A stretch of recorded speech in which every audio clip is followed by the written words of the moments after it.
Asa an takrahu syai'a, boleh jadi kau benci pada sesuatu, wa yaj'alallahu fihi khairan katsira. Kau benci, di balik benci itu ada kebaikan yang luar biasa. Pak Ustaz, bagaimana cara husnuzon terhadap takdir Allah? Terkadang yang namanya manusia nih, asa an takrahu syai'a, boleh jadi kau benci pada sesuatu, wa yaj'alallahu fihi khairan katsira.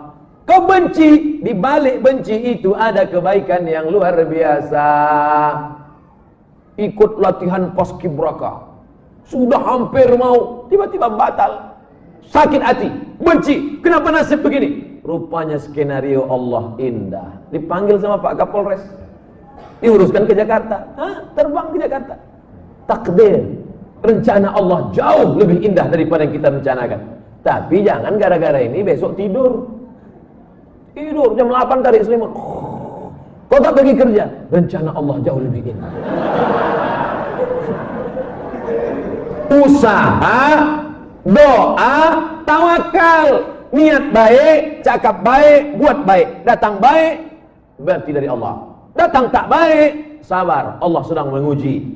Oleh sebab itu maka kita hanya berusaha, al-insanu mudabbir wallahu muqaddir, Allah yang menetapkan final akhirnya. Jangan pernah berhenti berusaha, jangan pernah suudzon pada Allah Subhanahu wa taala. Kalau sudah terjadi tak sesuai dengan keinginan, qaddarallah. Kalau sudah terjadi tak sesuai dengan kehendak, apa yang keluar dari mulut kita? Qaddarallah. Ucapkan qaddarallah, sudah takdir Allah, qaddarallah. Karena kalau berkalau-kalau dibeli tanah 2 hektar, ditanam sawit, ditunggu pupuk, memupuk, membersihkan 2 tahun. Begitu panen, datang orang lain ngambil. Ini sawit saya, ini tanahnya, ini surat dari BPN. Apa tak gila gitu? Tiap malam, tiap pagi, kenapa nanam sawit? Kenapa nanam sawit? Kenapa nanam sawit? Kenapa nanam sawit? Qadarallah, sudah selesai. Game is over. La ta'jaz, jangan lemah. Karena sekali kau berkata kalau, akan disusul kalau. Itulah orang kena insomnia, tak tidur malam. Kulik-kulik. Pergi ke psikiater. Pak psikiater, ya aku sudah tak tidur berapa lama? Sudah 2 malam tak tidur. Kata psikiater, aku 2 bulan tak tidur. Parah pula aku dari kau lagi. Siapa yang tak punya masalah hidup ini? Oleh sebab itu kita berbaik sangka kepada Allah Subhanahu wa taala selama sudah dilaksanakan 3: ikhtiar, usaha, doa, tawakal. Fa idza azamta, kalau kau sudah azam, fatawakkal 'ala Allah. Innallaha yuhibbul mutawakkilin. Allah suka pada orang yang bertawakal. Semua buah-buahan yang ada di Medan, di Brastagi, di Rantau Prapat, semua buah-buahan yang ada di dunia ini, itu sudah tertulis di buah itu Abdul Somad. Semua ikan-ikan yang ada di Belawan, yang ada di Medan, yang ada di Pancur Batu, sudah tertulis di ikan itu Abdul Somad. Tidak akan mungkin ikan itu dimakan orang lain. Ikan mahal, ikan hebat, sudah tertulis, tak akan mungkin makan. Abdul Somad tak sanggup membeli ikan itu, karena sekilonya sampai 200.000. Mana kita sanggup? Seonnya 200.000, ikan mahal. Itu kalau dimakan tamu, menetes air mata kita. Saking mahal. Tapi karena sudah tertulis punya Abdul Somad, kalau rezeki takkan kemana, dituliskan Allah SWT. Siapa membelikan itu? Bini gubernur. Belanja pagi-pagi. Orang kaya belanja kan nunjuknya pakai kelingking aja. Berapa? Nah, dimasak. Selesai dimasak, tentu makan pakai meja yang bisa berputar tuh. Kalau berkumpul lah di situ, Kapolda, Danrem, Gubernur, siapa yang Ustadz? Siapa yang makan duluan? Ustadz lah. Mungkin orang itu makan duluan. Masih deh, silakan Ustadz. Saya doa lah duluan situ. Udah ada nama situ, Abdul Somad. Tapi cerita ini jangan membuat kita pasif tak bekerja. Ya gara-gara ini besok bapak tak ada yang masuk kantor. Lu bangun nih, bang kerja. Udah tertulis nama aku di ikan itu. Ibu jangan marah. Kalau ada laki besok begitu, ibu diam aja. Pas jam 9 dia bangun, dibukanya. Mana sarapan kita? Udah tertulis nama, bagus itu bang.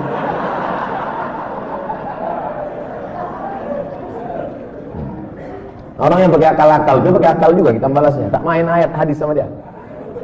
Ustaz, kalau sudah wudhu terus makan, wudhunya batal apa tidak?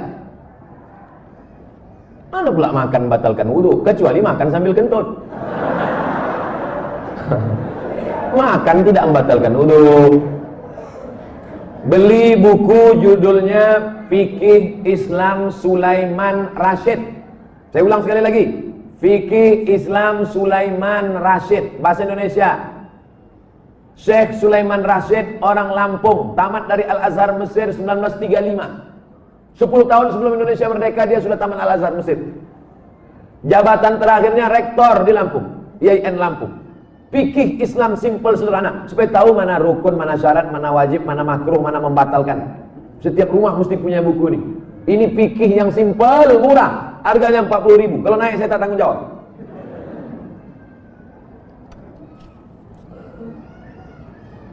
Ustadz, apa pahala sholat 2 hari raya? Sholat Idul Fitri, Idul Adha tak perlu dibalas. Sholat Idul Fitri, Idul Adha tidak perlu disebutkan dalil-dalilnya, tak perlu dimotivasi. Karena yang tak sembahyang pun sembahyang. Yang perlu dikasih motivasi itu sholat subuh. Lau ya'lamuna ma fil atamati was subhi. Seandainya mereka tahu pahala sholat isya berjamaah dan subuh berjamaah, la atauhuma abwan, mereka akan datang walaupun merangkak. Saking beratnya sholat isya sama sholat subuh. Rakaat al-fajri khairum minad dunya wa ma fiha. 2 rakaat sholat subuh, qobliyah subuh, sholat sunat sebelum subuh lebih baik daripada dunia dan seisinya. Kalau sholat qobliyahnya lebih baik dari dunia dan seisinya, apalagi sholat subuhnya. Adapun sholat Idul Fitri, Idul Adha, maka Nabi memerintahkan perempuan, maaf cakap yang sedang haid, perempuan yang haid tetap datang keluar rumah, bukan untuk sholat tapi mendengarkan khutbah. Sholatnya biasa aja, mendengarkan khutbahnya. Dengarkan khutbah. Ini banyak orang sholat id, begitu khotib naik ke atas mimbar, Allahu Akbar, Allahu Akbar, Allahu Akbar. Dia mulailah megang telekung kawan. Kau beli di mana? Di Sukaramai apa di Olimpia? Ustaz, kalau bercadar bagi perempuan wajib apa tidak? Ada namanya Syekh Twigri, tempatnya di Riyadh, Saudi Arabia. Kata dia cadar itu wajib. Syekh Twigri mengatakan cadar wajib. Syekh Albani mengatakan cadar tak wajib. Sesama ulama salafi pun, jangankan yang mazhab Syafi'i, tak sepakat tentang cadar wajib. Adapun ulama-ulama Al-Azhar Mesir mayoritas mengatakan cadar tak wajib. Tapi kalau bercadar bagus, apalagi anak-anak gadis yang putih, bening, cantik, kalau minum kopi nampak mengalir sini. Nah, itu bagus dia bercadar. Kalau sampailah anak gadis cantik tak bercadar di Medan ini, tabrakanlah supir-supir sudaku kocan. Habis. Nah, jadi bagus. Makanya yang bercadar jangan diejek. Kenapa kalau ada orang bercadar diejek? Kenapa kalau ada orang bercadar diolok-olok? Tapi kalau perempuan berok pendek diam, berarti setan. Yang bercadar bagus, silakan. Yang tak bercadar tak apa-apa.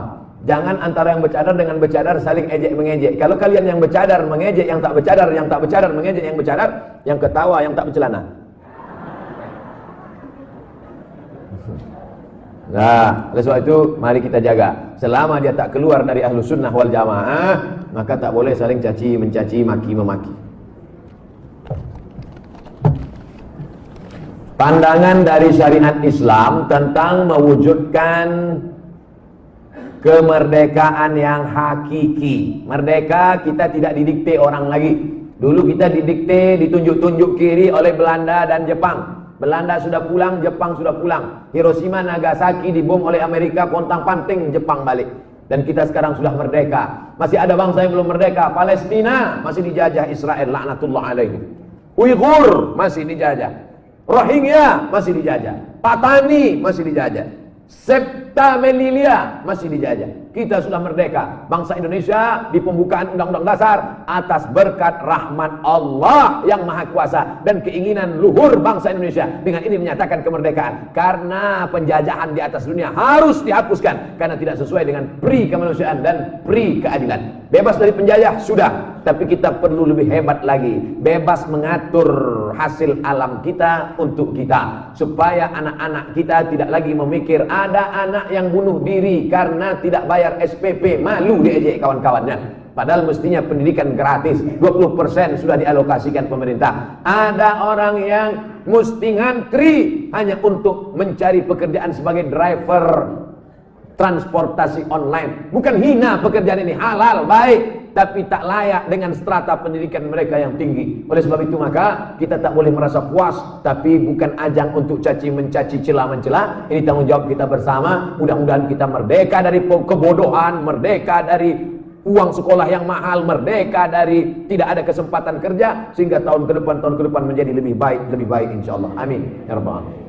Mengisi kemerdekaan itu, peringatan 17 Agustus itu dengan syukur pada Allah, karena kemerdekaan itu rahmat Allah. Ini sekarang banyak orang mensyukuri kemerdekaan, laki dipakainya baju bininya main bola pakai daster. Apa ini?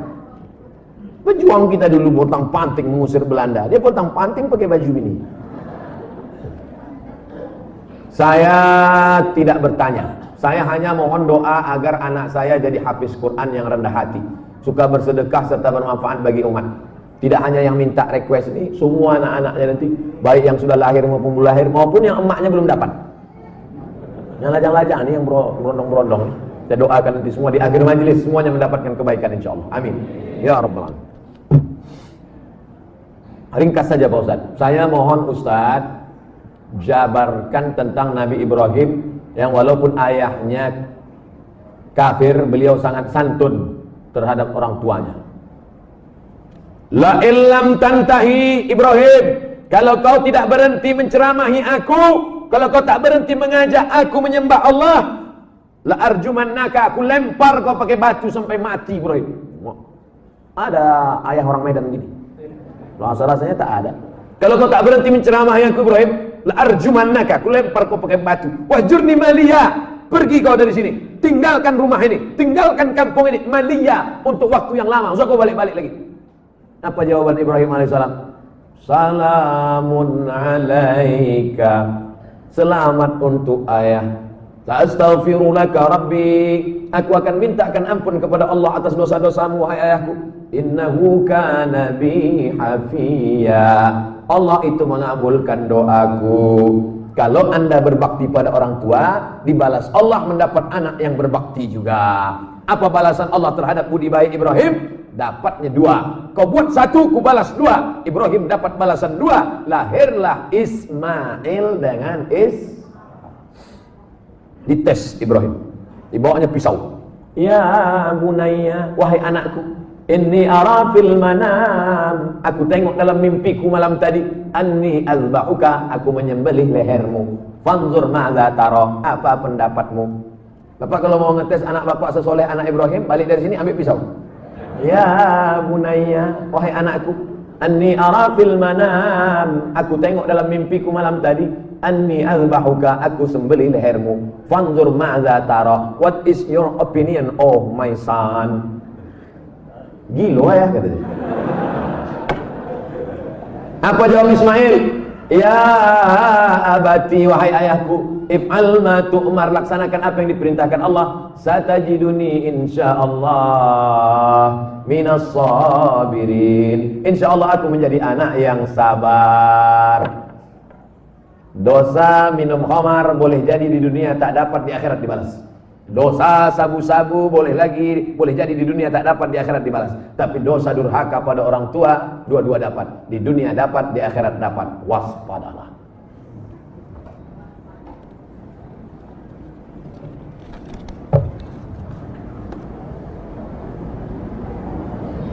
Diturunkan Al-Quran di bumi ini untuk memelihara semesta alam.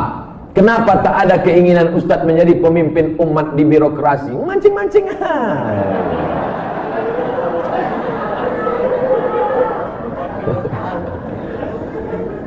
Saya nih bukan Ustadz jadi-jadian. Nih aku kasih tahu. Saya dari kecil memang sudah dipesankan datuk-datuk saya, cucuku yang ini mesti sekolah agama. Cucuku yang satu ini untuk sekolah agama. Yang lain mau sekolah dokter, mau jadi pengacara, mau jadi jaksa, mau jadi hakim, mau jadi polisi, mau jadi tentara. Makanya sepupu saya ada yang polisi, ada yang tentara, ada yang jaksa, ada yang guru. Tapi saya memang dipesankan, cucuku yang satu ini mesti sekolah agama. Nah, Jadi pilih yang lain-lain. Jangan sakit hati. Banyak lagi yang lebih mantap-mantap, hebat-hebat. Jadi Ustaz, saya sampai mati jadi Ustaz aja. Kalau masih kuat berceramah, ceramah. Tak lagi kuat, ngajar alif. Alif dia alif bawah alif depan. Apa tanggapan Ustaz tentang hukum pembuat penjual lukisan? Idza kanat laha dhillun ajma'al ulama ala tahrimiha. Begitu kata Imam Ibnu Hajar Al-Asqalani. Kalau ada bayang-bayangnya, maka sepakat ulama bahwa dia haram. Ada bayang-bayangnya. Laha dhillun, ada bayang-bayangnya. Ambil senter dia. Senter, ada tak bayang-bayangnya? Artinya yang tak boleh itu patung. Dicetak, diukir, dibentuk. Itu pun kalau lengkap dari ujung rambut sampai ujung kaki. Kalau kepalanya aja tak apa-apa, boleh. Ibu di rumah ada patung gajah keramik mahal, lengkap dari belalai sampai ujung kaki. Balik dari sini, potong. Potong. Tinggalkan belalainya aja sedikit. Jangan utuh, haram, tak boleh. Di kamar ada keramik burung merpati sedang bercengkrama. Ada lampu di tengah, utuh dari muncung sampai ekor sampai kaki. Potong. Bang, demi Ustaz Somad kita potong. Tinggalkan sedikit. Jangan utuh tak boleh. Haram. Tak masuk malaikat. Malaikat rahmat tak masuk. Apakah setiap muslim bisa menjawab pertanyaan malaikat kubur tentang ketuhanan, kenabian? Jangan dihafal. Ini bukan tes PNS.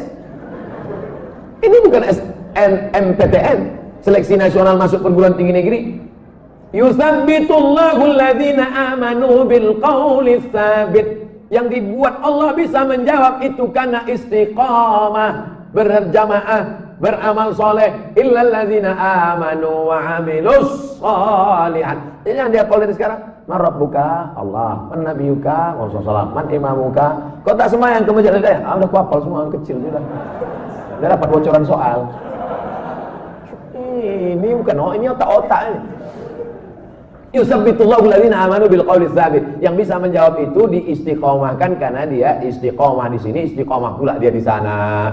Makanya sebelum salam fil alamina innaka hamidum majid. Cukup. Kalau salam sah, tapi kalau bagus tambah lagi. Allahumma fir lima qaddamtu wa ma akhartu wa ma asrartu wa ma a'lantu wa ma asraftu wa ma anta a'lamu bi minni antal muqaddim wa antal muakhiru. La ilaha illa anta subhanaka inni kuntu minadh dhalimin. Sebelum salam tambah 4 hadis riwayat Muslim. Allahumma inni a'udzubika min adzabi jahannam wa min adzabil qabr wa min fitnatil mahya wal mamat wa min syarri fitnatil masihid dajjal. Assalamualaikum warahmatullahi. Belum lagi? Ada jawab lagi. Ustaz, Indonesia triliunan rupiah bunganya ke luar negeri. Untungnya untuk biaya pembangunan APBN. Kalau bunga kan haram, apakah rakyat ikut menanggung haramnya Pak Ustadz? Nggak nyindir saya nih. Saya kan PNS, dapat gaji berarti dari bunga haram. Kita bekerja, maka kita dituntut dari pekerjaan kita itu saja. Kita tak dituntut dari yang lain. Walaupun bapak pegawai APBD, APBN, polisi, tentara, guru, PNS, pekerjaan kita itu halal. Bapak polisi lalu lintas yang mengatur dari pagi sampai petang, bapak yang masalah kriminal mengatur dari pagi sampai petang sampai malam, bapak yang tentara menjaga kedaulatan negara di perbatasan, bapak yang anggota Dewan Legislatif memperjuangkan hak rakyat, parlemen bicara tentang hak rakyat di parlemen, maka pekerjaan itu halal, gajinya halal. Bapak, ibu buka rumah makan nasi lemak. Halal apa haram nasi lemak itu? Banyak yang ragu. Nasi lemak halal. Datang orang membeli nasi lemak. Saya beli nasi 5 bungkus. Kita tak perlu tanya sama yang pembeli itu. Ini duit kau ini duit dari mana nih? Tengok muka kau macam muka-muka perampok. Tak perlu kita tanya dia dapat duit dari mana. Karena yang ditengok bukan kerja dia, tapi kerja kita. Kita jual semen. Semen itu halal apa? Halal, bukan untuk dimakan. Semen itu halal. Kita jual semen, datang orang beli. Koruptor mau bangun rumah. Saya mau beli semen. Maaf, tidak menerima uang koruptor. Cari toko yang lain. Kita yang kita jual ini halal. Begitu juga dengan prinsip pekerjaan kita. Pekerjaan kita halal. Maka tidak perlu kita cari-cari tahu duit orang pembeli itu dari mana. Nah, ini tentang masalah prinsip pekerjaan. Mudah-mudahan anak cucu kita mendapatkan pekerjaan yang halal sehingga rezekinya berkah,